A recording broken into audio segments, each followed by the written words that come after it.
all these new jobs will come out of electric cars, about battery technology, windmills, solar. Like, it's a whole new world, and people have to embrace it. Right.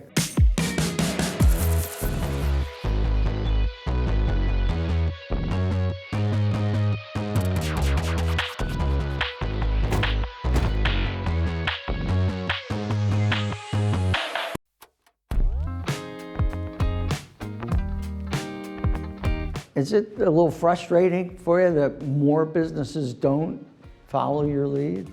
Well, I know it's frustrating. I love to highlight it that we're unique. I love that we're a trendsetter, that we're getting this going, and that we get to show people the way.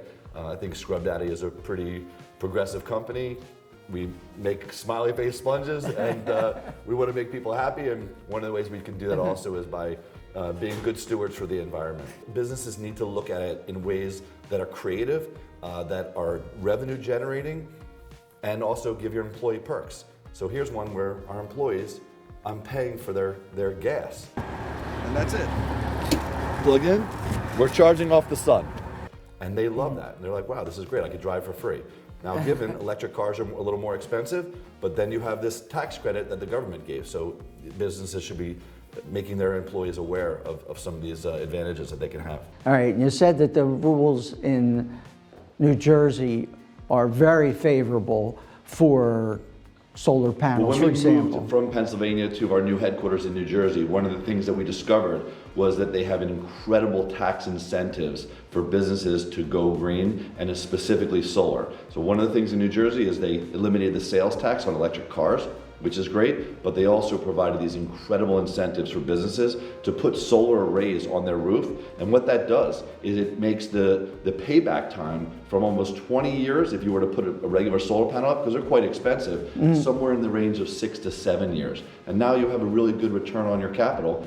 I can wait 6 to 7 years if I don't have an electric bill. So what do you say to other business owners, especially in New Jersey, where you know that the Yes. taxes will be helped by this? Well, the first thing I say is check out your roof, because not every roof is going to be applicable, right? It has to be a roof that can sustain the structure of having solar panels on it. You want to have an area that's facing the sun and has no obstacles, so it's not covered in shade all day long.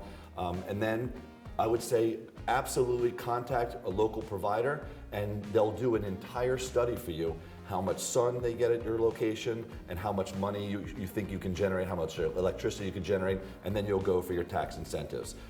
You gotta make sure that you add up all of the energy you're gonna use, because what they want you to do is put enough solar panels just to power your own needs, not necessarily that you're not becoming a distributor and energy provider. So if you notice, on ours, we're not covered 100% coverage. We covered the amount of that we thought we were gonna use. Luckily, we're producing so much, and it's a totally flat roof, and it's in the sun all the time, that we're producing more, and we get the added benefit of actually selling some energy. There's ways to make it a win-win for the business.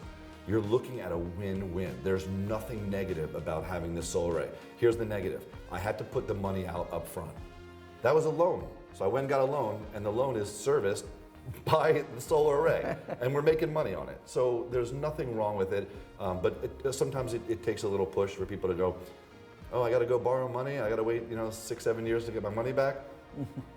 In Europe, they would be like, no, you're gonna do this, and you have no options. I would say to businesses that are not in New Jersey, go and lobby your local congressman or local authorities and say, why don't we have incentives like this? Because I want to put up solar, and I would like to have my company run off of solar. And so there's ways to start lobbying for those kind of incentives.